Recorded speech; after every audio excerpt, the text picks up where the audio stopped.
ভাইয়া তোর বিয়া করে জীবনটা বাঁচতেছে না, এই যে বাঁচতেছে না, এরকম বাজনা আমার কানে সবসময় বাজে। তুই একটা শব্দ দুষে কি করতেছেন এগুলো আপনি? আপনি ফাটা বাসার মতো সারা রাত নাটক করছেন। নাটক করা মানে কি? আপনি কি পাগল নাকি? আমি পাগল না, আমার স্বপ্ন আর বাস্তবের মধ্যে একটা বিরাট ফারাক হয়ে গেছে। একটা স্বপ্ন ছিল আমার বউ আমার মুখে নাস্তা তুলে দিব, দুপুরবেলা লাঞ্চ বক্সটা রেডি করে দিব। ঘটনা কি করছে বাস্তবে উল্টা, হোটেল থেকে নাস্তাই না আমার খাইতে হইতেছে। জীবনটা সেই ইন্ডেক্স পাতা। আমি আপনার জীবনটা টেস্ট করতে পারছি নাকি? আপনি আমার জীবনটা শেষ করে ফেলছেন। স্বপ্ন দেখেন। আপনি স্বপ্ন দেখেন। আমি থেকে স্বপ্ন দেখছি। আমার রাত বাসাতে বিয়ে। 10-12 জন দাঁত কাছে থাকবে। আমি শুধু পানি খাবো আর ঘুমাবো।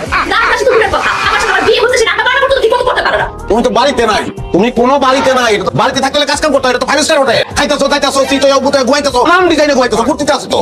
তুই আমার খাওয়ানোর কোটা দিতেছো। ফকিরের বেটার সাথে আমার বিয়ে হয়ে গেছে। চাইছিলাম রাজপুত্র, পাইছে একটা ডেট এক্সপায়ার ফকিরের গাছ।